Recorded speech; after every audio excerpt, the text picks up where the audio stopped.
Están ingresando todavía los asistentes, entonces damos unos minutos. We are given a few extra minutes for people to come in.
Yo creo que ya estamos estables, Claudia, podemos empezar.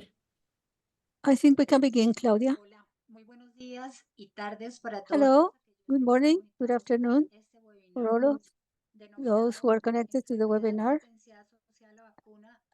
And this is the vaccine-associated enhanced disease, case definition, immunology, and research and investigation. This is a strategy to strengthen the work on ESAVIs. We thank you for your presence here. We hope that you can connect without any problems, and we welcome the panelists, Dr. Salas and all our panelists, and I will give you some rules of the game for this webinar.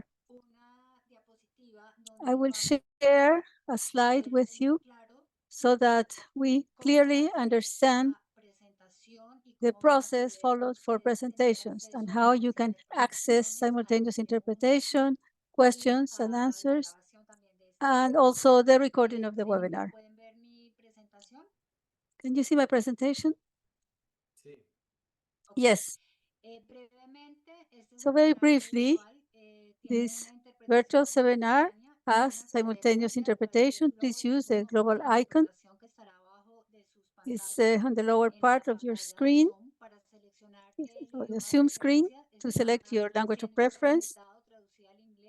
We have English, Spanish, and Portuguese. Also, you can use the chat icon to communicate any technical or audio issue that you may have. And for questions, we will be using the Q&A icon, but many of the questions have already been received through a form that was sent together with the invitation for participation and pre-registration in this webinar. We will be working and answering those questions that have been selected, and there will be some time limitations to answer all of them, but for all interventions of attendees, it might not be possible to answer everything because of time constraints. This webinar will be presenting just the interventions of the panelists. So at the present time, I will show you the agenda. I would like to share my screen.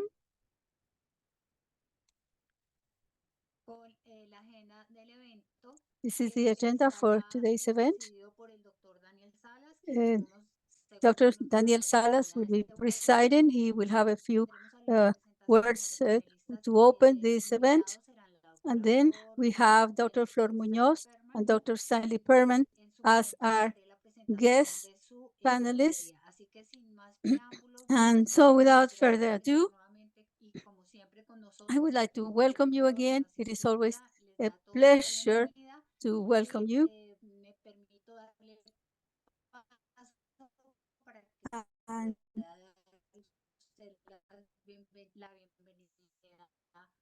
Dr. Salas, I will give much. It is a real pleasure to be here to pronounce this welcoming remarks to the webinar, aspects of a field that is not totally understood in all its scope. And we would like to start saying that PAHO appreciates the effort that the countries have made to strengthen vaccine safety, but this effort has to be maintained during COVID-19 and the vaccination against COVID-19. We had the urgent need to have tracking and follow-up of adverse events. But then the event is pretty much gone, and we know the COVID vaccines much better, and we have new vaccines. We have been introducing new vaccines that really leave a lot of questions unanswered regarding the adverse events.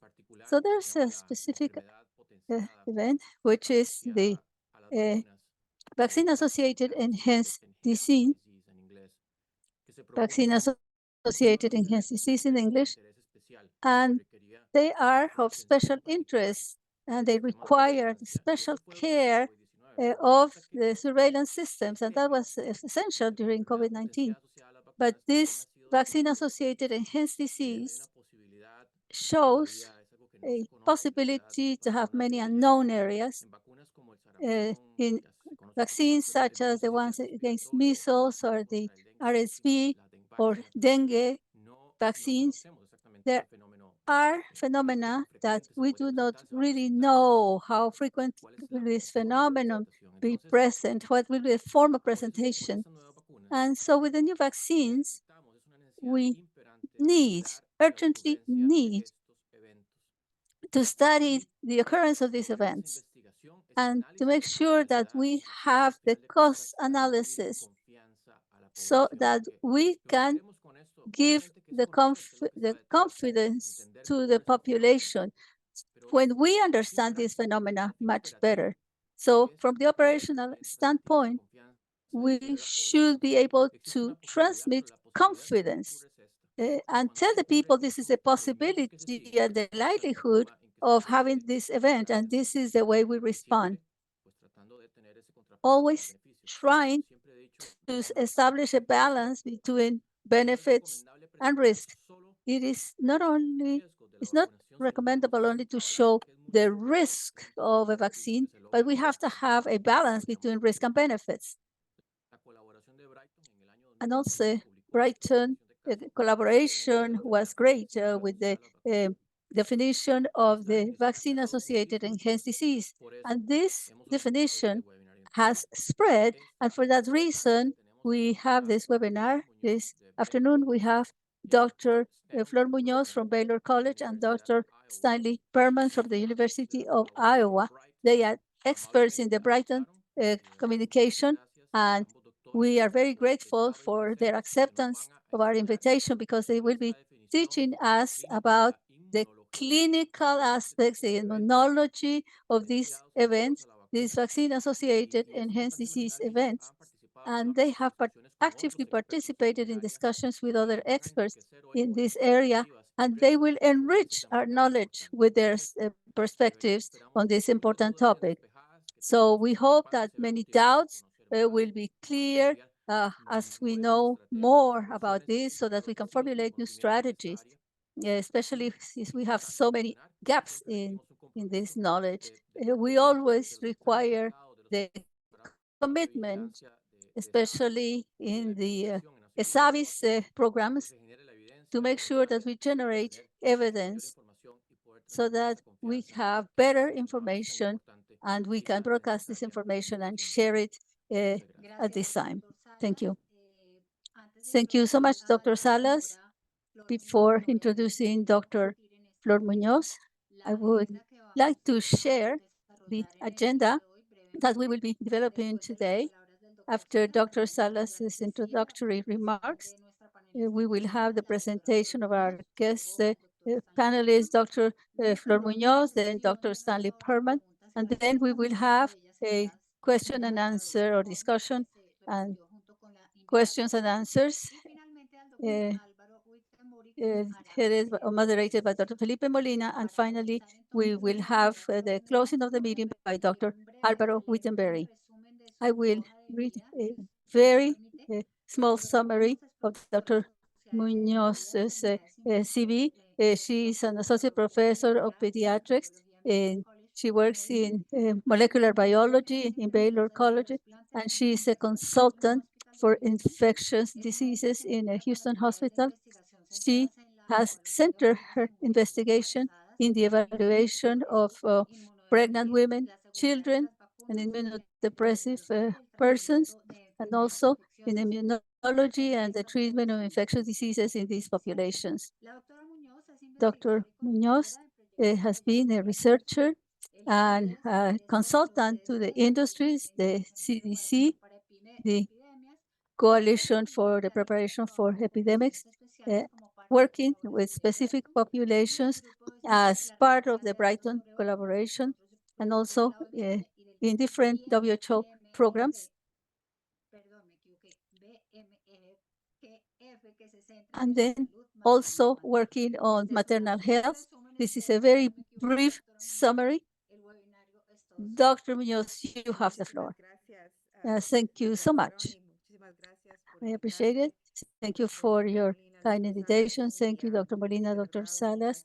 It is a pleasure to be here with you. I will begin my presentation by sharing this with you. And if you can tell me if you can see this well, thank you. First of all, thank you so much for the opportunity. I only speak English. I only speak Spanish, but my slides are in English. And if you don't have any trouble, I will speak in English so that Dr. Perlman can have the opportunity of listening to this discussion. Dr. Perlman and I were part of the Brighton group that worked on the case definition of this vaccine-associated enhanced disease. And then it really was a very interesting process, and I would like to share this with you. So now I will focus on how we developed the case definition, the Brighton case definition of the vaccine-associated enhanced disease, and to reach the consensus that has been published. Dr. Perlman, so that we could also have a good discussion on this. These are my disclosures and some of the work that I do. Again, it's been mentioned already. So what I wanted to share with you is what Brighton is. Just maybe tell you very briefly. Brighton collaboration was founded in the early 2000s. This is a group of academic and also people in different organizations making decisions on vaccine safety that realized early on that it was very important, of course, to have vaccine safety information, but that there was really a lack of harmonization or consistent assessment of safety of vaccines. And because safety is very difficult to measure, sometimes we know that things are safe because there's no cases of an event, unless you are actually looking for them. There was an important need of having standard case definitions to be able to achieve consistency in the assessment and monitoring of safety of vaccines throughout their life cycle. So from the very early development phases in research and also in the post-authorization period. So this was the original goal, is to really have a scientific approach to the assessment of safety of vaccines. The Brighton collaboration has a very specific process by which they look at developing these case definitions. So it is a voluntary work that involves people with different expertise, people that have, depending on the topic of the adverse event that is being evaluated or that is being developed for a case definition.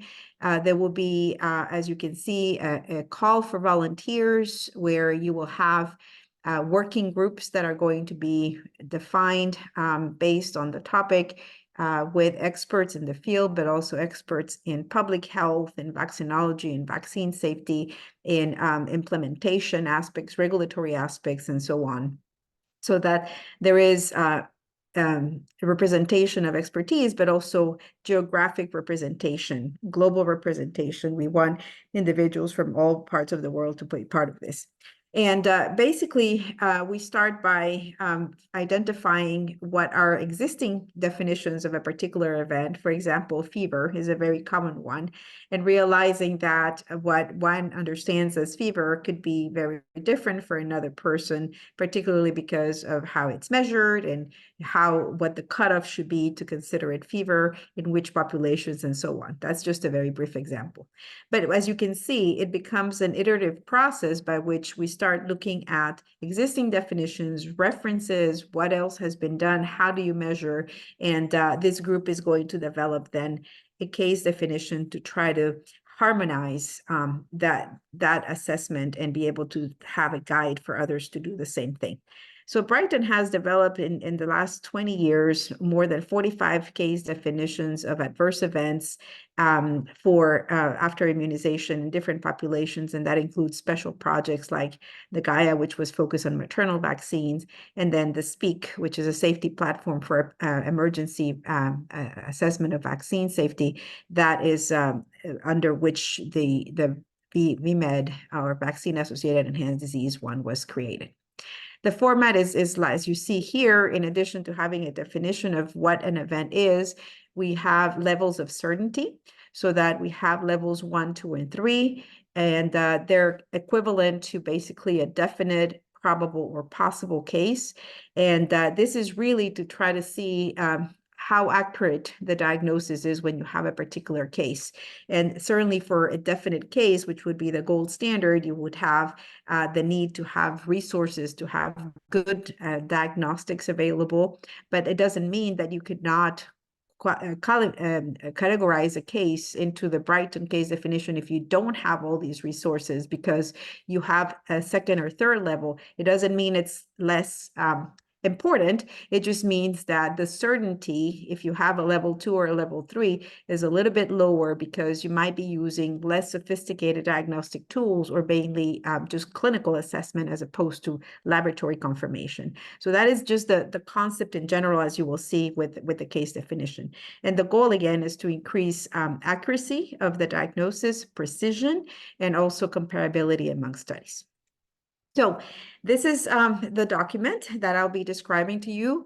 The Vaccine-Associated Enhanced Disease Case Definition and Guidance for Data Collection, Analysis, and Presentation of Safety Immunization Data was actually published in early 2021, February 2021.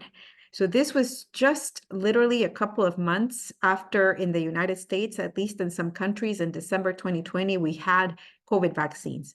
It was an initiative that started because COVID vaccines were being developed. And at that point, again, CEPI and SPEAK initiated a process by which in March of 2020, just as the epidemic had started and vaccines were being developed, there was already a need to address the concern, theoretical concern, as we have seen with other pathogens, that if you started to give vaccine to the population, there could be the possibility of a vaccine-associated enhanced disease. So as you can see, these are experts from the world. Again, Dr. Perlman is here. Thank you for that, because he's the real expert in coronaviruses and in this type of topic from the basic science standpoint. And you know, we met, as you can see, very regularly. In addition to that, there was a webinar. There was a very large global meeting that took place to try to address this. And I can tell you that that was very early in March also of 2020. The decision was made with very little data that the theoretical concern of vaccine-associated enhanced disease with a COVID vaccine was not going to be sufficient. The concern was not going to be sufficient to halt or to impede any development of the vaccines, but that there had to be some kind of guidance to be able to find cases and determine if this was going to happen. So that is the origin of this case definition. Now, the concept of a vaccine-associated enhanced disease is here. And so what it means is that there is a different presentation of a disease or an infection in people who are exposed to a wild-type pathogen after they have been vaccinated with a vaccine that is supposed to protect them against that pathogen, okay? So this implies right off the bat, as you can see, that you would have to have a vaccination, for one, and that you would have to have an exposure to the pathogen, and that indeed, the third thing is that you already have a good idea of what the clinical presentation of the disease is, and that is different. It's different or worse, okay? So these are some examples, and Dr. Salas has mentioned some of it already. Atypical measles was something that was described in the 1960s after utilizing a formalin inactivated measles vaccine in children. And what was noted is that children would develop, in addition to the typical measles rash, even after vaccination when they were exposed, they also had more severe cases of pneumonia, for example. So that was one case. The other has been enhanced respiratory syncytial virus disease, or RSV, that also happened after vaccination in some children, and I'll tell you a little bit more about that. And when you have, as you saw with measles or with RSV, disease that is mostly involving the respiratory tract, people have used the term vaccine-associated enhanced respiratory disease. But let me just tell you briefly, what the experience was with RSV, because it was also a formalin inactivated vaccine that was used in the United States. It was a particular lot utilized in the United States. There was a similar vaccine that was being used in Europe, and they did not see enhanced disease in that case. So this was in the mid-60s, and this formalin inactivated vaccine had been evaluated in at least these 4 clinical trials that are listed here where there was disease that was enhanced. That vaccine was given in younger children, usually in the first 6 months of life. And what you see in these 4 studies is that in the vaccinated group compared to the control group, there were more cases of pneumonia, quite significant in the top, 69% versus 9%, or more cases of a surrogate of the severe disease, hospitalization after having RSV infection. And that was, again, very significant in these cases. So 52 versus 2.5%, for example. And in 2 cases in the study of Kim and others, you see that 2 babies that were aged 14 and 16 months of age when they got RSV actually died from this enhanced disease after they had been vaccinated with this formalin inactivated vaccine earlier at 2 and 5 months of age, respectively. So this is what it's meant. You see, we already have an idea of what the natural course should be, but this is much worse. Or you have, as you see clearly here, a control group where you see the difference in the severity of the disease. Why this happens, this is probably one of the main topics of discussion. Por que acontece, e esse é dos temas principais de discussão para o RSV, ou vírus sincicial, uma observação que foi feita ao tentar identificar o motivo é que a falta de anticorpo neutralizante funcional. Comparamos aqui com a infecção natural e vacinação, e aí embaixo vemos os anticorpos medidos por ELISA, um aumento nos títulos. Lamentavelmente, para os anticorpos neutralizantes ou de inibição de fusão, a vacina não resolveu em ter anticorpos adequados. Com RSV, a meta dos anticorpos não era a fase antifusão da proteína F ou de inibição da fusão. O que acontece é que há mais suscetibilidade à doença porque há anticorpos que não são funcionais e isto cria um complexo imune no qual temos mais dano ao tecido quando há uma infecção ativa. Eu vou continuar com a definição de caso. Aqui, I'm sorry. go back. What you see with vaccine-associated enhanced disease is that you have, again, this primed individuals, so primed by the vaccination, that have non-protective immune responses against those viruses. And that this is what then results in the more severe disease. Usually, because you have, targeted immune responses, when you have vaccine-associated enhanced disease for a particular pathogen, the manifestations are going to be seen, the symptoms are going to be seen in the target organ of the infection to begin with. So if it's a respiratory virus, it will be the lungs. If it's a, CNS, it could be the brain, for example. And so, as you can see here, as I mentioned at the beginning, in order to know whether you have vaccine-associated enhanced disease, you actually need to understand already the basic clinical presentation of the disease and what its natural course is. And as you can imagine, for COVID-19, that was very difficult at the beginning because we just did not know. And we also know, so this is one process, what I just described for measles and for RSV. It's different actually from what you see in dengue. In dengue, it's not vaccine associated. It's independent from vaccine priming. This is something where you have sequential infections of a pathogen and that you have some protection, but maybe not sufficient cross protection. And we've seen this as ADE, which is more antibody dependent enhanced disease in dengue and also in pandemic. No dengue é independente do anticorpo. Developing this. Excuse me, Dr. Yes, sir. Muñoz. Yeah.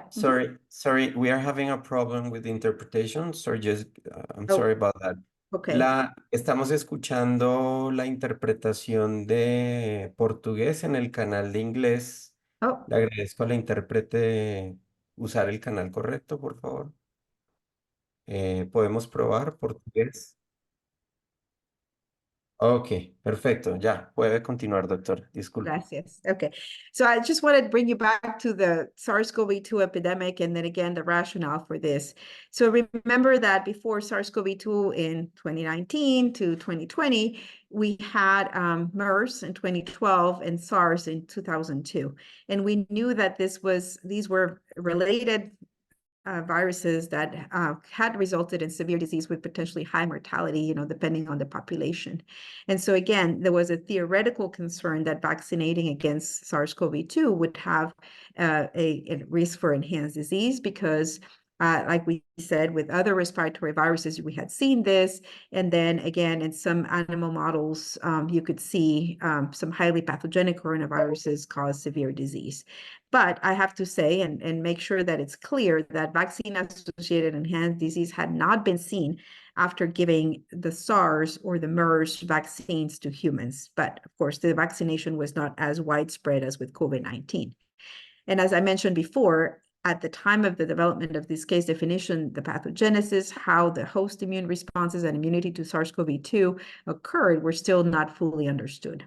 So we also knew, and we were starting to understand, that there's a big spectrum of disease, from very mild illness to very severe SARS-CoV-2. And there could also be some post-infectious events, just like MIS-C and myocarditis and others. So this really complicates things because, again, the basis is here understanding your main clinical presentation. In addition to that, please keep in mind that as we talk about vaccine-enhanced disease in general, there is not a uniformly accepted definition, including clinical, laboratory, or histopathologic definition. So I'm already going to maybe disappoint some of you because there is not a single test that you can do and say, this is vaccine-associated enhanced disease. You really have to look at a congruence, and a compilation of events and pieces that need to fit in to be able to identify a potential case of vaccine-associated enhanced disease.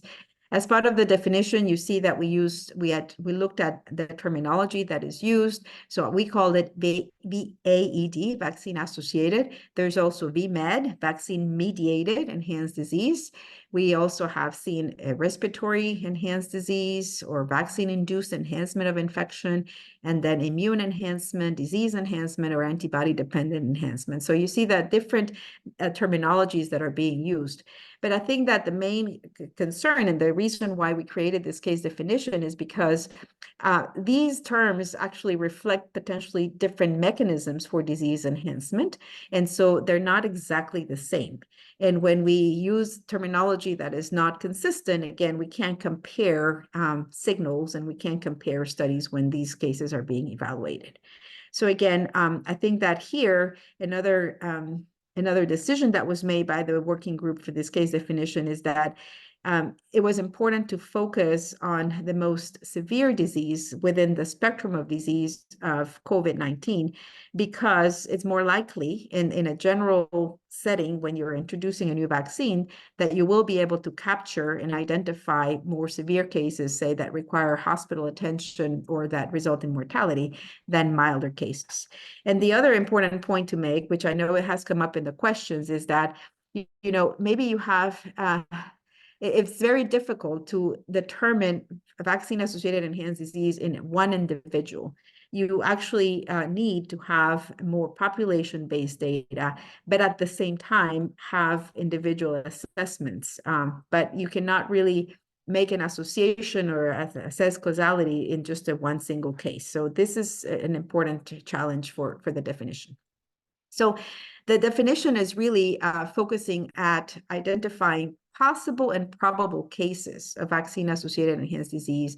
And these are based on clinical presentation, again, the frequency of the occurrence of this event in the population, and also suggested clinical and laboratory findings. Note that what we don't have here is a level 1 of certainty. So we do not have the ability, with the current status of knowledge, and I think this is still true, to say definitively, that a case is vaccine-associated enhanced disease. And that is something that could evolve over time. So we talked about both clinical trials and safety surveillance post-authorization. And as I mentioned, in the sense that we don't have a specific test or a specific laboratory finding, a biomarker or histopathologic finding that is typical of vaccine-associated enhanced disease, the definition is not going to be prescriptive, and it's going to leave a lot of room for it to be adapted to the pathogens and to what is needed in the population-based surveillance. So again, the evaluation is going to be pathogen and vaccine specific, and this is something to keep in mind, that we also recommend consultation with experts when necessary. And so this can be used, the definition is to be used not just for COVID, but for other pathogens. I'll go through some of the levels of certainty and try to give you the background on this. So again, we, as a working group, and again, a lot of experts that had done work on this for many, many years, consider that it's not possible to ascertain with level 1 with the current status of knowledge, okay, and not understanding all the mechanisms very clearly. Level 2, I summarize here. So this will be a probable case. So what this is doing here is trying to give you even 2 levels of certainty within level 2. So probable, but more likely to be a case of vaccine-associated enhanced disease, it's a 2A, when you have someone who has never had an infection, but who gets vaccinated and then develops a disease that is laboratory confirmed with the pathogen that the vaccine was supposed to protect them, that has clinical findings that involves either the target organ or more than one organ, but that you have disease severity that is not consistent with the expected disease that the pathogen causes, right? With this, we utilize severity illness scores, as you can see. And you see the combination here is and, not only one case, but you would have also increased frequency of a similar outcome, either severe disease, hospitalization, or death, in a group of people who are in the same situation after vaccination. And in addition to that, for this level of certainty, you will also have some evidence of immunopathology, either in the organs or systemically. And you see here, these are some of the findings that have been identified as associated with enhanced disease, depending on different mechanisms. It doesn't have to have all of these, but any of these could be present, such as eosinophils in the tissue, elevated cytokines that are of the Th2 pro-inflammatory type, CD4 cell deposition, which again, it's about immune complex activation, which is what has been proposed in the past. The C1q, which is complement assessments, also with complement deposition, or low C3 levels. And then finally, you also need to have a certainty that there's no alternative etiology of the severe disease. So you see, again, the key here for the highest level of certainty, which is a 2A, is that this person is having this response after vaccination, but also after being exposed to the pathogen for the first time after vaccination. Level 2B is going to be someone in whom you don't know if they were seronegative before, or you don't have a history of infection, but you don't have the serostatus. Level 3 of certainty is a little bit simpler. So in this case, the ascertainment is also based on having a known infection, 3A and 3B, 2 levels of certainty. The difference here is basically that you don't have the lab. You don't have the laboratory findings or histopathology findings. You're just basing the decision on clinical and epidemiological criteria. So this is what I was telling you. You can do that, but you don't necessarily, you don't have the same level of certainty as when you do the laboratory evaluation, but you can still have suspicion for a vaccine-associated enhanced disease case. And levels 3A and B are the same in terms of A is for people who are seronegative before they were vaccinated, and B is for those with no prior history or unknown status. And you can see here, you basically do need to have the confirmation of the disease from the pathogen that the vaccine is supposed to protect, and then the clinical findings, severity of disease, and increased frequency of these outcomes in a group of individuals who are vaccinated. All right, so I'm just going to give you some key considerations. The importance of having seronegative status prior to vaccination is key. Most of the times you can't do that unless you have laboratory testing in a clinical trial. So that's important to keep in mind when doing the investigation. Vaccine failure has also been addressed. So what is vaccine failure versus, a breakthrough infection? So breakthrough cases are cases of a disease where you have been vaccinated and basically you still got infected. But it's very different when you have a vaccine failure, which is you did not respond to the vaccine. You have no immune response, and therefore you still got the disease, versus a potential case of breakthrough with vaccine-enhanced disease where you actually do have an immune response, and on top of that, you get infected, and then you have additional symptoms. So I hope that's clear, because I know that was one of the questions as well. And so again, I mentioned here that because you need to base it on the knowledge of what the disease looks like originally, you need to know the difference when it is actually worse or unusual. And you need to know what characteristics to look for, and how to assess this is based on usually severity illness scores, toxicity tables, or collection of the typical severe adverse events that we utilize. You see that again, if you have a population-based information, it's better. So it might show vaccine-enhanced disease as a difference in clinical trials, like in the case of RSV, where you have vaccine versus control, or compared to background rates in the population, where you have more cases than what you would be expected in the population. And then I'll show you some of the tables where you have either clinical characteristics or laboratory evaluation to be able to assess this. And looking at a committee that is going to help you adjudicate, or expert consultation is going to be important. So I won't spend too much time on these because they are in the document, but the document is going to show you specific factors to consider, and these reiterate some of the findings of developing a clinical case profile so that you understand the difference between the normal course of the illness versus something that is enhanced, utilizing grading or severity scales that are consistent in the evaluation of all the cases so that you have harmonized data, and then being able to follow them over time. This is assessment in terms of clinical and laboratory diagnostic parameters. Here you see, for example, by organ system, what we did is divided clinical findings, such as, for example, respiratory tract, having a cough or having respiratory failure, and matching parameters such as measuring oxygenation or A gradient. Same thing for the heart. You see manifestations such as hypotension or myocarditis, but then making sure you measure as well EKGs or troponins, for example. So this was a lot of work, as you can see, where you can already start thinking about how to implement the case definition when you are assessing cases. We're giving you already some tools there, both from clinical and laboratory findings that would match. And then the other pieces that are very critical are making the diagnosis of the infection, so identifying the virus that is causing the infection, and make sure that that is either a wild-type virus or that it is the vaccine virus is going to be important. So characterizing that virus whenever feasible is very important, and quantifying it as well, because that's also a concern. The amount of virus that is present could be associated with enhanced disease. Assessing the immune responses, number 2. So this is immune responses after vaccination. So how do you differentiate, vaccine failure versus, enhanced disease? It's because you see that there is an immune response after the vaccination, and then you look at the immune responses with the infection, and you see that there's a discrepancy there with the neutralizing activity, for example. So that is important, not just total antibody, but the functional activity of the antibodies, neutralizing affinity, and other assays.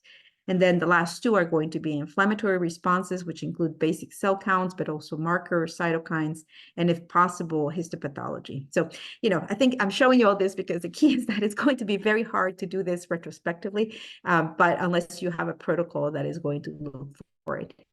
And then this table is going to give you some of the suggested laboratory evaluations, and what it means.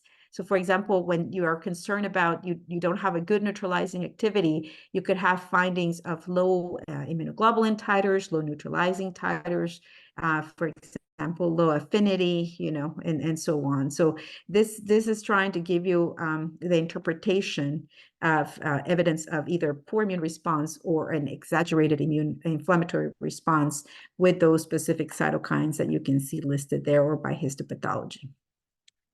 And then this table here is going to also give you some of the factors to consider. I'm just going to show you what's on the left side for the sake of time. Again, we mentioned the importance of background rates. So having a good sense of the population-based occurrence of a certain event, it being pneumonia or hospitalization for sepsis or mortality associated with the disease itself. But it's important to make sure, that the data, the background rates are very specific or pertinent to the study population or to the population that is being assessed, and also contemporary as possible, unless you, again, have a control group.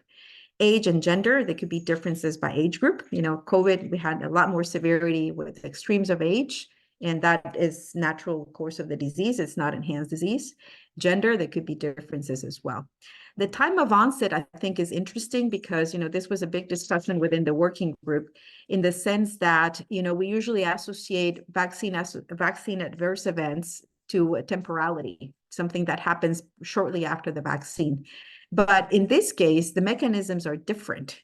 And so depending on that, you can have clinical manifestations that could be vaccine-associated enhanced disease, either shortly after the vaccination, if you have, a failed response or inadequate response, or later, if you have, as we saw in the cases of RSV, poor immunity and then exposure occurs later. So it's a little bit different depending on the case. And for that reason, the working group suggested that if you are working on looking at these types of cases, you do need to ensure follow-up of the patients, especially prolonged follow-up over time after the vaccination of at least 1 year is what we suggested. The clinical course and progression of symptoms also needs to be addressed. And I just wanted to show you this here because this is matching very much what we do in terms of assessment of serious adverse events, or SAEs, right? So death, hospitalization, worsening of an existing disease, prolonged course, or additional complications, long-term events. That is something that could be consistent with vaccine-associated enhanced disease, and we capture it in most studies. And then finally, the other factors, obviously need to make sure that you have ruled out other infections, other drugs, other toxicities, comorbidities, anything else that could be a contributing factor, because that is part of the definition. influence of treatment. So that is not likely to be a factor, to be honest with you. So response to treatment is not something to consider to make a diagnosis of vaccine-associated enhanced disease. But the type of vaccine could be. So I have there, different platforms, different adjuvants. It is important to document that. And we mentioned already vaccine enhancement versus vaccine failures. So that is key. So I just want to finish by saying we provide in the document some examples of severity assessment tools. This is the SOFA score. There's actually one for pediatrics as well. And you see how basically if you use a tool like this consistently, you can actually compare not just progression in the same individual, but also severity of disease consistently among the population. And the last comment I want to make, because maybe some of you might be wondering, so what do we do with this definition? So there is a protocol that is being implemented by the Global Vaccine Data Network. You see there, it was developed last year to try to identify vaccine-mediated or vaccine-associated enhanced disease in patients that had received COVID vaccine globally. So these are sites that are representing different areas of the world.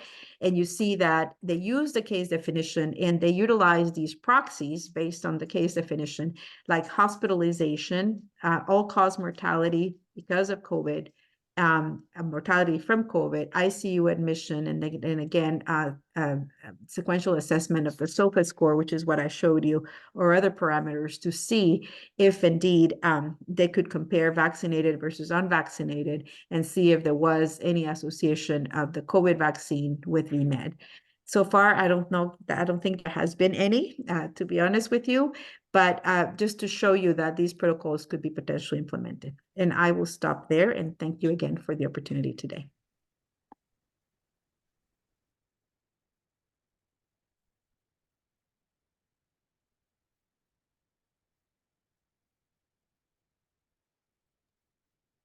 Claudia, adelante. Claudia, go ahead. I'm here, but I do not have the screen. To continue, I thank you, Dr. Muñoz, for your presentation, and let me remind you that the questions can be presented by using the icon at the bottom where it says questions and answers. And to continue with the agenda and the topic to be discussed today, we're going to continue with Dr. Stanley Perlman, who will be referring to the immunology, the physiopathology, diagnostic, immunological diagnostic, and recommendations for investigation in terms of VAED. He is a distinguished researcher with the Iowa University. Dr. Beckman has a PhD in biophysics with the MIT in Cambridge, Massachusetts, and he also studied in the University of Miami. He also had a degree in pediatric diseases in Boston, Massachusetts Hospital. He is a member of the FDA, and also he is an advisor on COVID-19 and a member of the Committee on Immunization Practices. His current efforts on immunization focuses on coronavirus, including the demyelinization due to SARS, MERS, and COVID-19. His lab developed several animal models, which are quite useful and novel to study the pathogenesis and analyze viral vaccines and treatments. And his research focuses on the loss of senses, taste and smell, and also any diseases related to COVID-2 and MERS. And Dr. Perlman, I hope I didn't make a mistake in reading your resume. I didn't make any mistakes when I read this, and thank you for being with us today.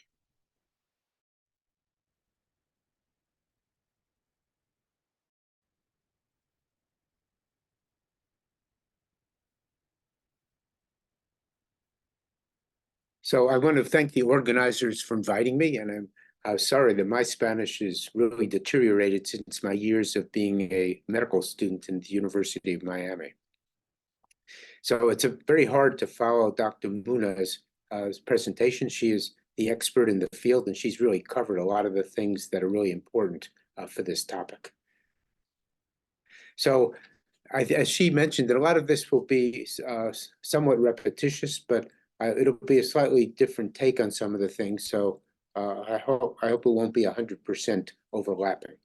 So to my mind, this disease, VAED, is easy to understand, but it's really hard to demonstrate in clinical settings. It requires atypical, modified, or more severe presentations, as was already mentioned. And I think that the key way that people actually come up with this is through epidemiological studies. As Dr. Muñoz mentioned, it's very hard to detect in a single patient with a single set of events. And this is, in fact, something we deal with the COVID-19 vaccines, where patients come in with what they think are what may really be an effect of the vaccine, but it's very hard to distinguish one-off cases from widespread problems. And so early during the COVID-19 pandemic, the challenge was distinguishing VAED from disease breakthrough and vaccine failures, as was mentioned. In other settings, such as measles or RSV, the problem became apparent quickly because infections were widespread and problems were widespread. But there were effects of measles many, many years after vaccination. So it's hard to figure out what's going on. Often in experimental animal models are often very critical for understanding VAED, but also, as we learned with RSV, very, very hard to duplicate.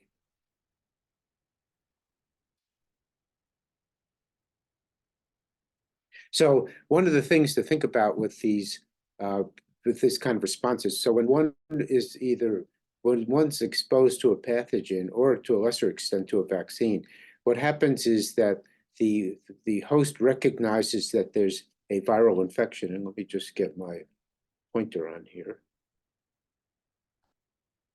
The host recognizes, in this case, SARS-CoV-2, recognizes that there's an infection going on. And the first thing that happens is there's an innate immune response. And if one has pre-existing vaccination, then those adaptive immune parts of the response, the T cells and antibodies, are quickly activated by this innate immune response, and they clear the pathogen. And then what happens in the natural infection and also in the vaccinated individual where the process is working properly is the T cells particularly turn off this innate immune response. Because if the innate immune response continues unchecked, that's when one develops much of the severe disease that one sees in infections, particularly in early phases of the pandemic. One saw that in patients who were infected with SARS-CoV-2. And in turn, this innate immune response actually helps to activate dendritic cells and other parts of the immune system that lead to a good T cell and antibody response. These are accelerated in somebody who's been vaccinated. But just to re-emphasize this, one needs an innate immune response to activate the cells that lead to a good adaptive immune response. And the T cell response particularly is important for turning off the innate immune response. So the response has to be coordinated in order to have an effective response to a pathogen. So what happened with these other vaccines? This was already mentioned a bit, but with the RSV inactivated vaccine, it was initially protective, but ultimately turned out to not be protective, and there were 2 deaths from vaccination and challenge or infection. And the pathological findings included neutrophil and eosinophilic infiltration of the lungs, immune complex formation, or complement activation. One of the challenges here is that there were 2 deaths, so there's very little tissue diagnosis. So what we learned, a lot of it is from what we see in the blood. And in animal models for years, people have worked on trying to figure out how vaccine-mediated problems occurred, and it was partly because the T cell response was biased more towards allergic responses, Th2 responses. Non-neutralizing antibodies were induced, and there were immunopathological changes. In measles, it was really striking that there was a very atypical clinical presentation, as Dr. Muñoz mentioned. The protection was also very short-lived. There's a rapid loss of neutralizing antibodies. and there was a Th2 cell response. Both of these vaccines, of course, put off vaccine development for either a short time in the case of measles or in a longer time in the case of RSV, because these vaccines had such problems. And so then the other kind of problems that one can have after vaccination is antibody enhancement. This is a macrophage infection, and this was again mentioned. Dengue virus is the classic example for doing this. And in this case, it's not due to an aberrant antibody or T cell response, but rather because the antibody that was induced enhances infections of macrophages. And this was shown in a coronavirus infection, feline coronavirus, which also had antibody-enhanced disease. This is a virus that normally causes mild to gastrointestinal disease in cats. In infected cats, the virus mutates spontaneously and then enables macrophage infection. This infection is uniformly fatal. It's called feline infectious peritonitis. But the good news is that there's actually drugs now that can treat this infection. They were developed before the pandemic, and they were also protease inhibitors, just like Paxlovid. And then the way this occurred in nature was vaccination with not nature, but vaccination with constructs containing the surface glycoprotein resulted in more rapid disease in vaccinated cats.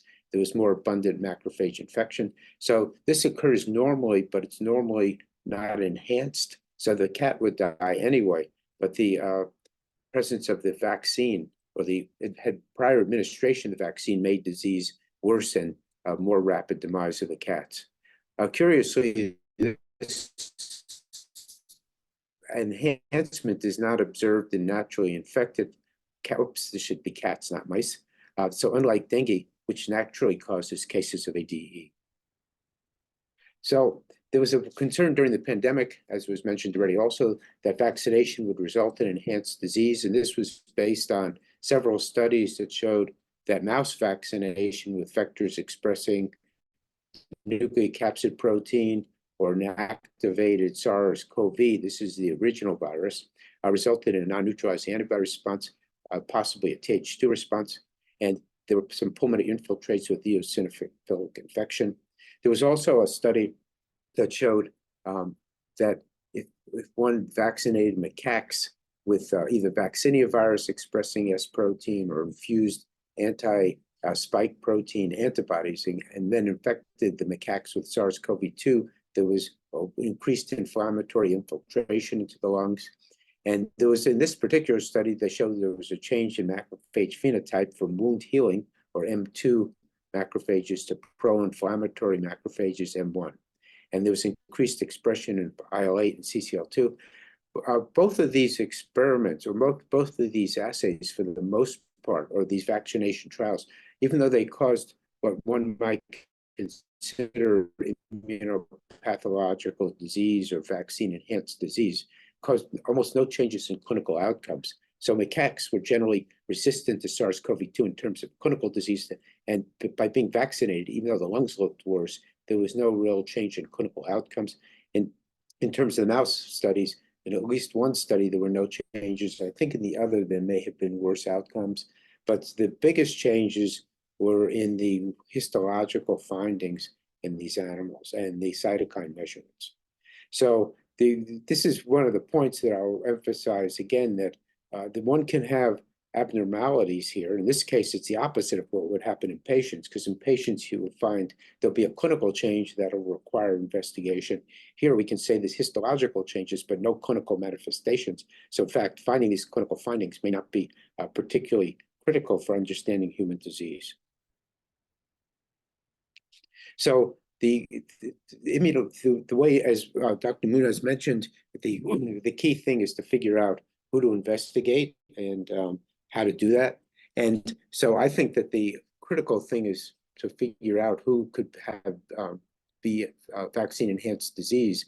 And this will be based on epidemiological studies, I think, to a large part. Certainly for measles and RSV, it was by seeing many patients who have these problems that people began to realize the vaccine was the cause of the problems. In other cases, in dengue, it's been known for years that this exposure to a second unrelated dengue strain will cause a disease that's worse than the initial infection with the first strain of the dengue virus for the most part. And as I mentioned already, in this macaque study, one sees an augmented cellular infiltration, but is this really a problem? And one thing that's notable is that when we do studies with mice with either SARS-CoV, MERS-CoV, or SARS-CoV-2, we find extensive peribronchial and perivascular infiltration, and this actually correlates with protection. So in mice that do poorly and lack these infiltrates, there's the presence of pulmonary edema, and this actually correlates with worse outcomes. So how do you actually determine if someone has VAD? Again, Dr. Muñoz did a wonderful job describing possibilities, but these are some simple tests that one can do. One can obtain blood samples, and of course, that's what one's going to obtain for most children or adults with what we suspect to be VAD. We can get CBCs looking for eosinophils. And if the suspicion of VAD is strong, then measuring neutralizing and non-neutralizing antibody titers. This can't be done in many places. This requires a level of laboratory expertise. Sometimes one can detect antigen antibody complexes, which can also be measured in vitro and also complement activation. Then I think the next level of testing is even more complicated. When one wants to measure T cell responses, this has to be done in specialized laboratories. And sometimes if one wants to look for specific pathogen responses, one needs to really have a set of possible peptides, because T cell recognition occurs via the specific HLA or MHC molecule expressed by an individual. This will differ from person to person, so it becomes more complicated, and one needs to use a broad panel of peptides. An appropriate response would be the production of interferon gamma, TNF, and IL-2. A non-protective response might result in Th2 cytokines. And then one can also measure levels of pro-inflammatory cytokines in the blood. But this has to be compared to people who are unaffected and people with severe disease, because this is really the critical distinction. Is somebody have disease or vaccine breakthrough or vaccine failure, as was mentioned, or is this really a vaccine-enhanced disease? And then also one can measure antibody-mediated enhancement of macrophage infection, which has to be done with specialized expertise. So who should be investigated? As was mentioned already, and we must first, you have to investigate other causes of vaccine failure, or in addition to investigating VAD, as well as many of the other things that Dr. Muñoz mentioned. So there could be a poor innate immune response, leading to poor antibody and T cell responses. In severe disease, and this was noticeable in SARS-CoV-2 infections, lymphopenia may impact the generation of optimal T cell and antibody responses. That we also know that antibodies to interferon are found in many patients, and there are genetic defects in interferon expression or signaling. This could also lead to worse disease. So this could occur either in the presence or absence of vaccination. There could be excessive myeloid responses, which can lead to prolonged inflammation. This again would occur most likely in the presence of a suboptimal immune response. And there could be an increased number of immature pro-inflammatory neutrophils. There could be autoantibodies, which also inhibit the response to a vaccine and don't represent vaccine-enhanced disease. And then there's this specific kind of antibodies, afucosylated antibodies, that can cause increased disease severity. And then there were also unusual manifestations of severe disease, which may or may not occur in the presence of vaccination, but could be different from vaccine-enhanced disease, such as hypercoagulation and thrombosis and endothelialitis. These were seen earlier in the pandemic, and now with different variants circulating and the presence of antibodies and T cell responses in almost everyone because of vaccination or prior infection, we don't see this so much. And in severe COVID-19, we saw T cell responses that were sometimes allergic or antifungal, Th2 or Th3, and Th2 responses are also observed in VAD. So it's potentially confusing. So it seems that to me that once the host defect is not the cause of enhanced atypical, more severe disease, we could do the following might be reasonable to do. Of course, careful clinical monitoring, determine the vaccine history, what type of vaccine did the patient receive, how long ago was the last vaccination or natural infection.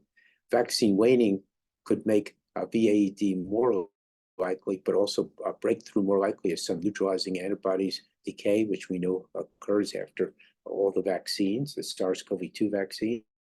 If a live attenuated vaccine is used, there's a case of reversion. This doesn't occur commonly, but could. And so obtaining and sequencing virus from patients with whom we think VAD is occurring is critical. And then, of course, reporting the cases to public health authorities is critical to help with the epidemiological studies. And then, as I mentioned already, some of these laboratory testing will help in trying to distinguish VAD from failure or breakthrough. And so what do we need? And so I think that the first line here is really the most important thing. If we could identify a biomarker to distinguish a dysfunctional immune response from vaccine failure or breakthrough, that would really be the best thing. Now, this kind of biomarker or other manifestation is, if we don't have it, I don't think there's even a hint right now of our having it in the near future. It may turn out to be a constellation of parameters that we can measure, but this is often not useful because the people who have VAD and severe disease may overlap. So it may be hard to do this, but at least if one had a constellation of markers that seem to distinguish VAD from other causes of increased disease, then this would be helpful. And one of the things is we need to understand the correlates of protection for the infection in question. If the correlate is mostly neutralizing antibodies, then one can study the antibody response and know that may lead to a more definitive answer. In other cases, T cells might be important. So this is all important in trying to figure out VAD. We have to do careful surveillance for breakthrough infections or VAD. And this is really important as well, which was mentioned already, I think. We have to standardize protocols, definitions, and make sure our data collected uniformly across patients in a given area. So the bottom line, and this will be my last slide, is the diagnosis of vaccine-associated enhanced disease is difficult, especially in the individual patient in the absence of epidemiological support, which is, I believe, that the way Dr. Muñoz started her presentation, and I will end mine. So with that, I will stop.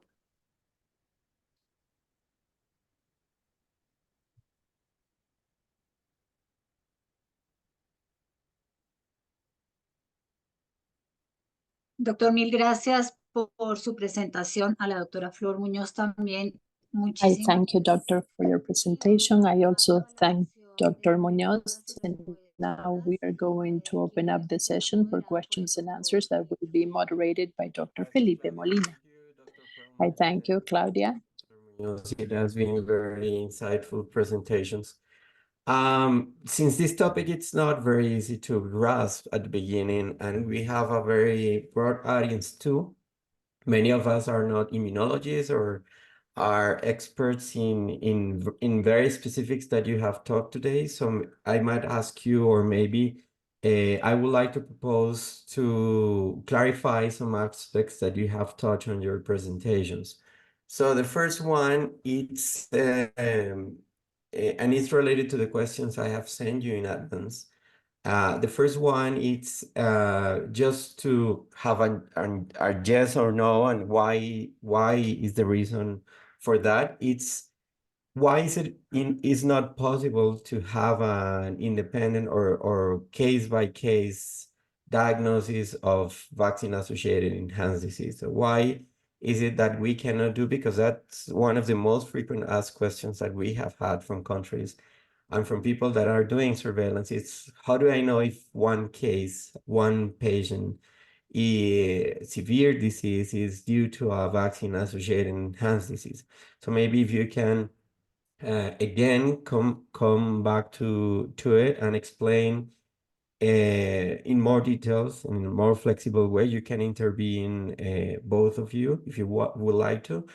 Why we cannot do diagnosis case by case at this moment of vaccine-associated enhanced disease. So why is that we need epidemiological data added to the situation of the individual patient to diagnose or to suspect a vaccine-associated enhanced disease? I could start from the clinical standpoint because, you know, I'm a clinician, I take care of patients, and I think the main reason is because the spectrum of the diseases that we're talking about is very wide, meaning that it's not uncommon that you could have a severe case just from a particular disease, right? So we're talking about COVID, you're talking about RSV, you're talking about pneumococcal infections. You could have severe cases, but you also have other factors to consider. So it's not just a severe case, it's also other contributing factors. So maybe it is a severe case because of the age of the person, or because of immunocompromise, or because of some other medications, or, you know, other factors that are there. So just one severe case is not going to alert you of vaccine-associated enhanced disease. And I think that the main challenge there is to be able to identify a pattern, right? So you could have isolated cases, maybe as what was happening with some of these events that occur with measles and with RSV, that you would really have to be alert of, again, something beyond just a severe case, and a pattern of cases where there is something in common, and that would be the vaccination. And then you would really need to, from an epidemiological standpoint, starting to look at that pattern and those numbers, the frequency of the particular syndrome that is usually quite characteristic. And this is without even going into the laboratory part.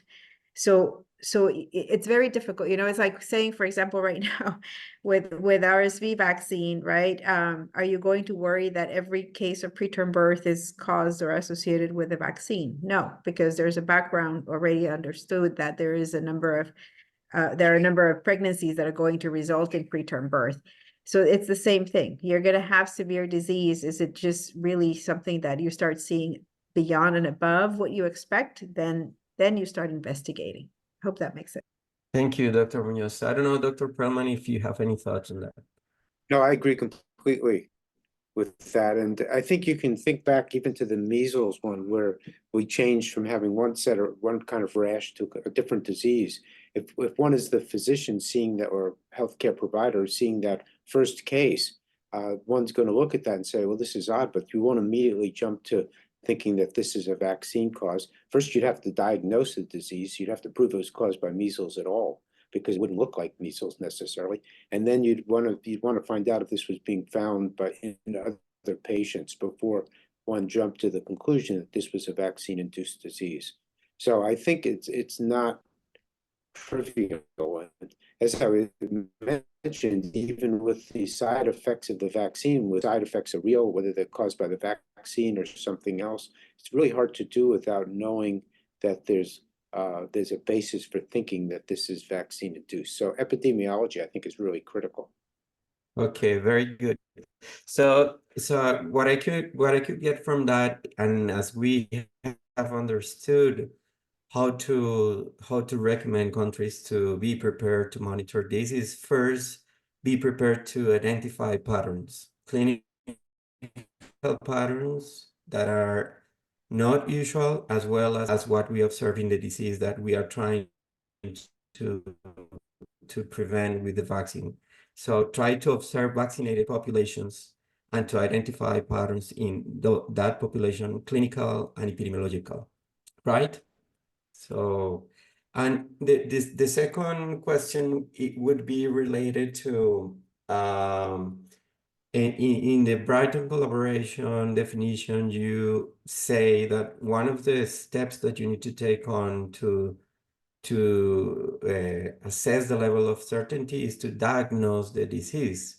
So you need to first know if that patient had dengue or RSV, but we couldn't find a mention on a recommendation on the kind of test that you should do, meaning that I know it can be adapted to each disease, that depends on each disease, or is there any recommendation or any consideration in the definition of Brighton on the performance of the test? The example that we have is dengue. There are many ways to diagnose dengue, and countries or hospitals might have some available or other are not available. So is there any impact on the test to be used to diagnose the disease on the certainty level?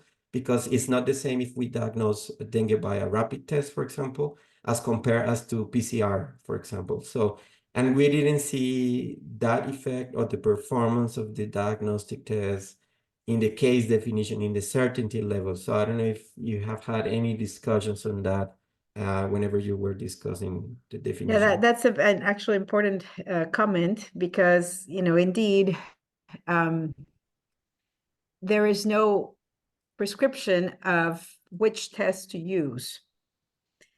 But I think that if to ascertain, but for one point is for sure, you have to document that the person is infected with the pathogen that the vaccine was supposed to protect them.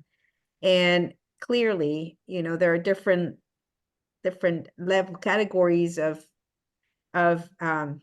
precision or, of sensitivity of tests. So ideally, if you just want to translate into the levels of certainty, certainly you would want to know with the highest level of certainty the isolation of the pathogen or identification by PCR, for more modern technologies, that would be more definitive. I think if you have something that is more sensitive and specific and also standardized and validated, that would be the ideal. And that if not, then anything under that might just give you, some assessment, but not definitive confirmation of a case, would fall into a lower level of certainty. But if you have diseases that you can confirm, for example, with acute and convalescent serology, that's appropriate as well, even if you didn't identify the pathogen. So I think this is more of on a case by case, really assessing how accurate your diagnostic tool is. Okay, thank you very much for that. I would just add to that what we learned from the pandemic is you just do what you can do. So if it's easier to do an antigenic test, it may not be as perfect, particularly if it's not really the best test. But if that's what you can do and you can't do a PCR test, then you do it to get information. Okay, very good. Thank you very much. There's one big question related, and during COVID-19, we had a lot of that question related to vaccine failure and breakthrough infections. So we understand that breakthrough infections are those infections that comes after vaccination in a vaccinated patient. It's more a clinical observation or a patient observation, as we understand that. And the vaccine failure is more immunological term that can be observed. I mean, if we can say that if someone has an infection after one immunization, it can be a vaccine failure. But people can get infected with the pathogen after an immunization, because in the case of dengue, we have the example that there are other serotypes, but also due to a waning of the immunity. So from the immunological and the clinical standpoint, do you think, and how do you think it's easier, if you can come back to that, how we can differentiate vaccine failure from breakthrough infection? It is necessary to differentiate them, how they are related. So can you please explain more on that? Try to come back at that and clarify to our audience what's the difference, or if there is any difference, what's the relationship, and how they can see it from the clinical and immunological standpoint. Yeah, I think you said it in your question, right? So I think that clinically, you can't say, right? So if you have an infection in a vaccinated person, there could be many reasons. All you know is that maybe you call it breakthrough because it was supposed to be protected, but no, rarely a vaccine is going to be 100% protective. Also, you have the issue of waning immunity. Also, you have the issue of multiple serotypes, so just because you have a clinical case doesn't mean that you have a vaccine failure. So clinically, I don't think you can really differentiate. But you said it, I think the difference, and you can see this in clinical trials, is that to know if you had a vaccine failure, you have to have immunologic testing. So what it means is that the vaccine, you failed to respond to the vaccine, is my understanding, right? So you did not develop the immunity didn't work, did not occur the way it was supposed to. And so I'll stop there. I mean, there in the sense that going deeper into the immunology, maybe Dr. Perlman could go into that in a way that is easier to explain, but yeah, that's the basic. The only thing I'd add to that is that vaccine failure, if you don't respond to a vaccine, and assuming one's done all the right testing, antibody testing, and maybe even T-cell testing, is you'd actually just want to know that for the sake of the individual, so that if you have a pathogen that's very common and could cause severe disease in that person you might treat differently.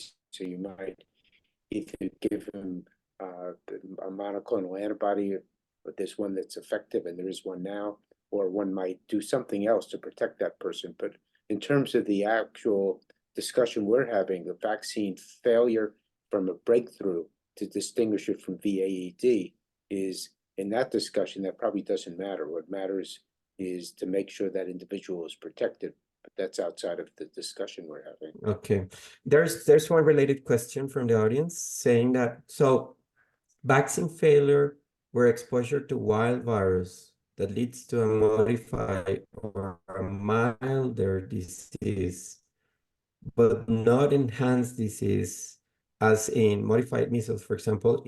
So this is not a vaccine-associated enhanced disease. So here we are saying if the infection or exposure to the wild virus leads to a modified or milder, not enhanced, not higher, not more severe disease. So this is not a vaccine-associated enhanced disease, but could be called also a vaccine-associated enhanced disease. I think by definition, again, when we say modified, I think we're also saying severe, right? So it's usually a more severe disease, but that's the enhancement, or maybe affecting other organs. Modified in the sense that it might not be your typical presentation, but it also affects other organs. And I think that for the question that you're asking, I would try to make sure that you differentiate vaccine failure, because if somebody has a vaccine failure, they're just not protected, like Dr. Perlman said.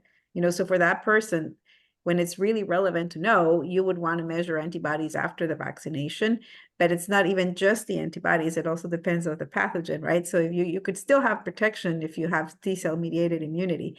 So that the actual failure just means you're not going to be protected from the vaccine. And so this person can have infection and have the usual course, and that's not enhanced disease.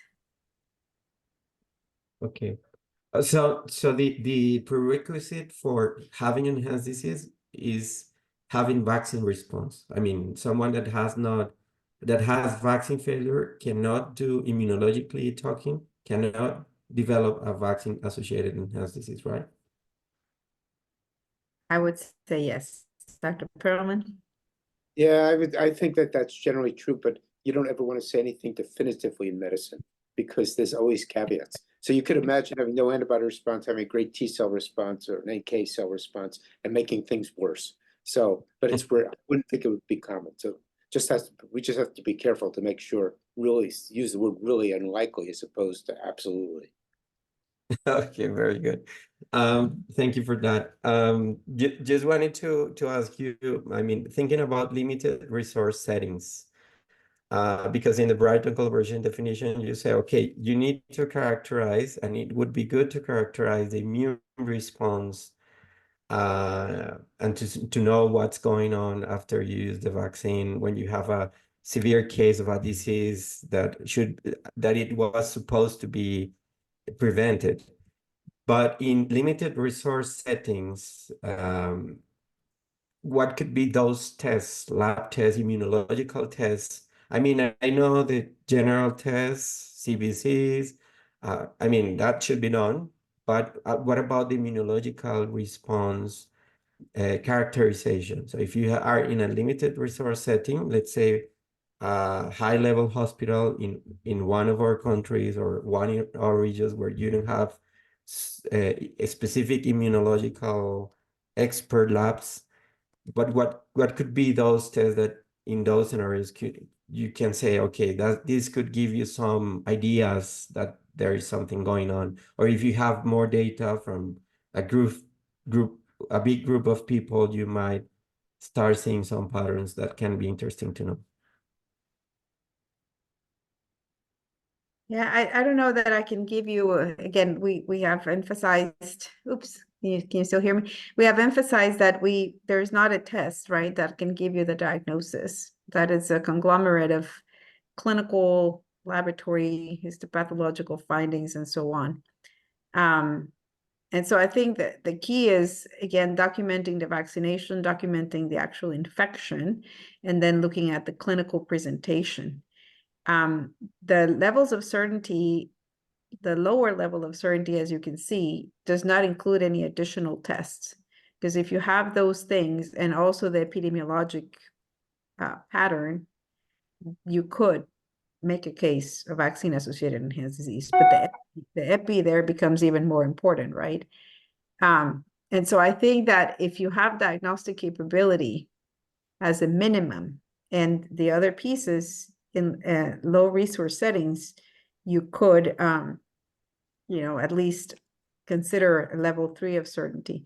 But I think that also depending on the pathogen, part of the investigation to increase that level of certainty and to really start looking into the cases would require some specialized testing. And this is where maybe, identifying specific resources and being able to collaborate with research laboratories or laboratories that are doing this kind of work would be important, but it could be quite pathogen specific. And you saw that in the definition, there are different options listed as not just one single test. But I don't know, Dr. Perlman, if you have other suggestions. I would agree with that. I think that I think what would actually happen is that if there was a problem, if there was a vaccine enhanced disease, the low resource area wouldn't necessarily have to do all the testing, because once it's known, if there's a clinical pattern that's become apparent, then the things that they can do well, they can use. So whether it be simple laboratory testing plus the clinical observations, is there increased in hospitalization, those kinds of things can be done. I don't think you'd expect the low resource area or a setting with low resources to go and make the first diagnosis of vaccine enhanced disease for that pathogen. So I think it's a really good question, and but you'd want to have, and if there was a group of people who were identified clinically, then the next thing to do would be to refer them to the centers as was just discussed, so that they can be, if it's indicated. With measles, every person who had vaccine enhanced disease or RSV, we didn't do all this testing. We knew that this was occurring. So when this pattern occurred, we stopped as soon as we knew that it was an RSV or measles. And there's the next question. Challenging, because now, as you know, we are using, or some countries are using RSV vaccine in pregnant women.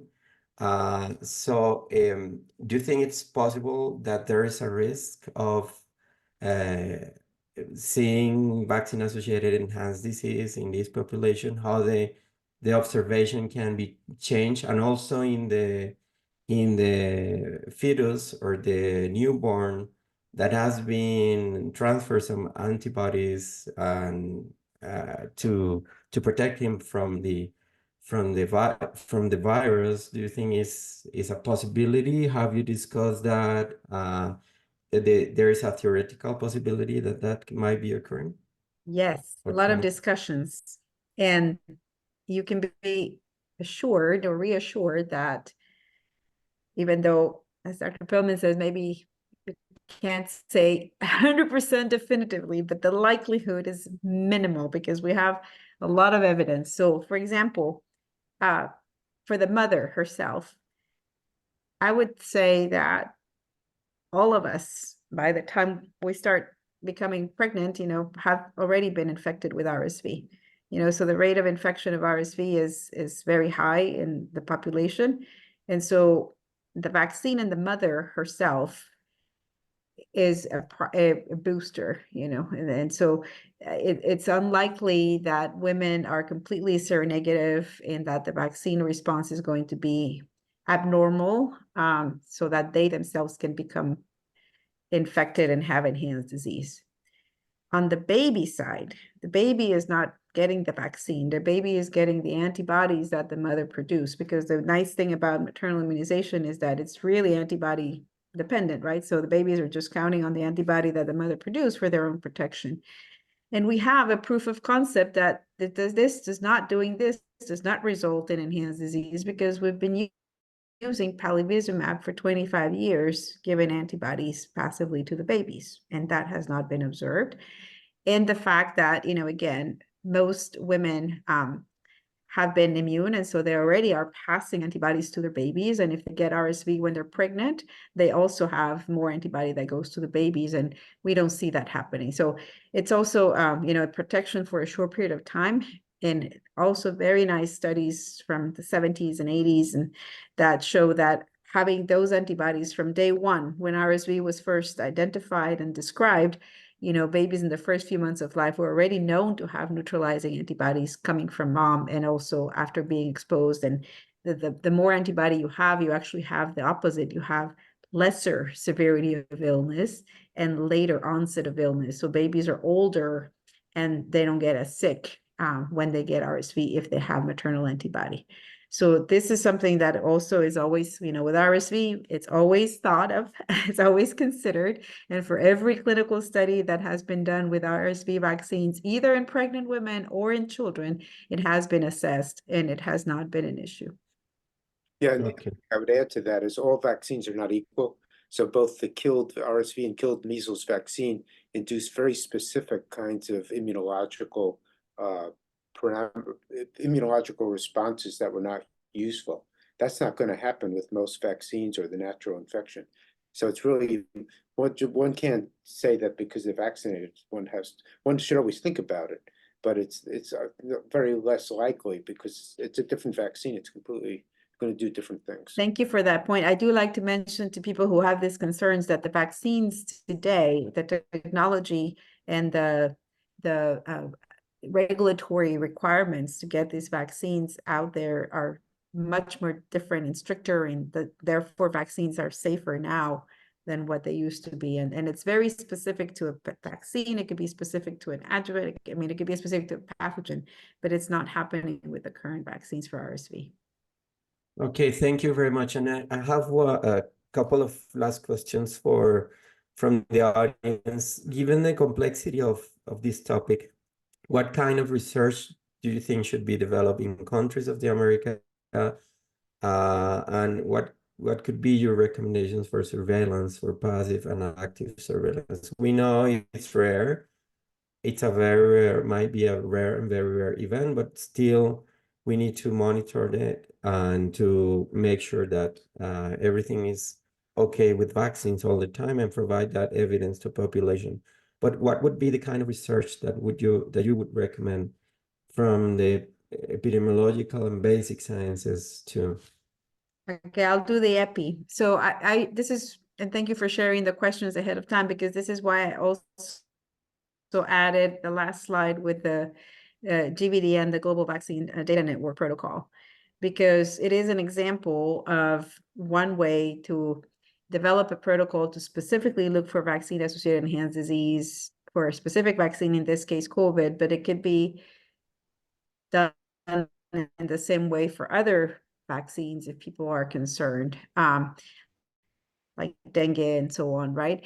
So they have established safety surveillance systems that are going to be able to document some of the key pieces like the vaccination, the infection, and assess severity of illness. And you saw how in that protocol, very specific for COVID, they had clinical parameters, so not necessarily immunologic or inflammatory laboratory testing, but standardized severity of illness scores or ways to assess in a way that is consistent. That is something that could be established in any setting, I think, and that's actually the purpose of the GVDN, to do it in different resource settings. So if I were to vote for one type of research, is again safety surveillance, especially post authorization. So when you have already large groups of people who are, if this were to happen, it would be a rare event. So the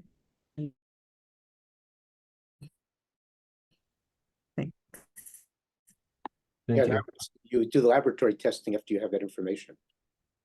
So that wouldn't be the first thing you do. And what would be done would be the kinds of things that both of us have mentioned, whether it be looking at antibody titers, cytokines, T-cell responses, macrophage infection, lots of things that would only, to my mind, be indicated once you had a reason to go to the next step and start looking.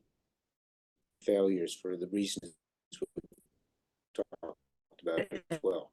So that would be the only reason to possibly do some of these things. Okay, thank you very much. Just one last question from your side. Which sources would you recommend to be informed about this issue? So apart from the Brighton Collaboration website, which other sources you can recommend to our audience to be informed more about the international discussions on this matter that you know already, since you are working constantly in this field? Again, I think it's pathogen specific.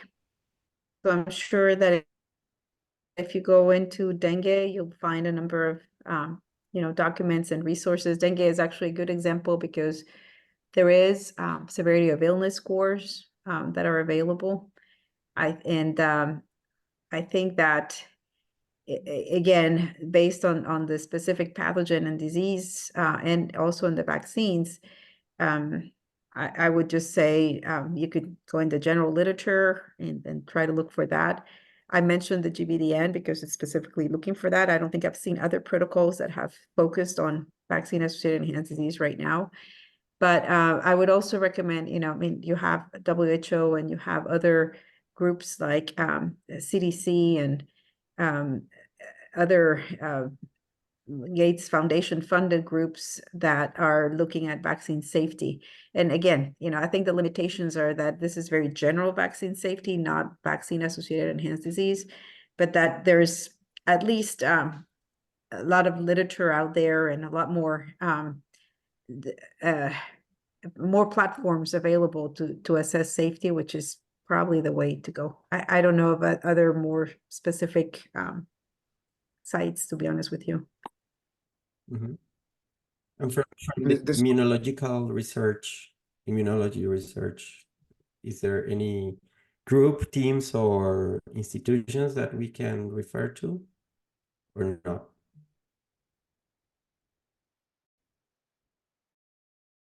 Specific group, but what would be true is that once you have cases where you think that this might be an issue, then one can either go to the regional laboratories that are in Latin America, or contact the CDC in the US, which sometimes there's at least one textbook on vaccines as total, and that would have information about these different kinds of problems that could arise, different kinds of VAET. So that would be, I don't know, I can show you this textbook. I guess I can't, but I can't. Yeah.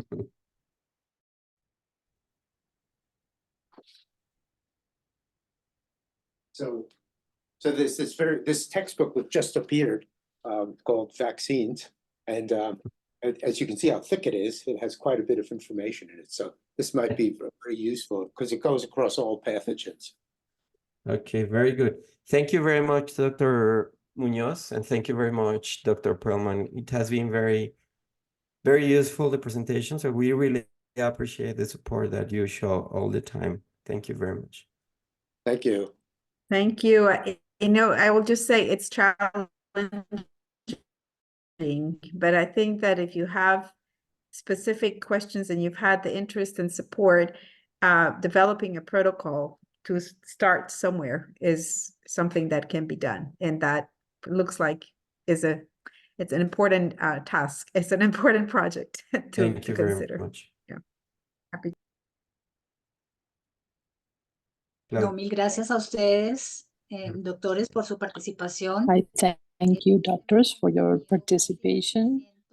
We had almost 300 participants who were deeply interested in your presentation, your answers, your information, and also it was very interesting to hear everything that you just shared with us.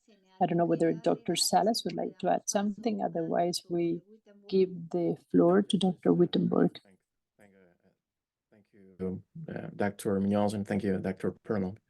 It's been really enlightening to listen to you today. And if you solve this problem, we want to hear about it.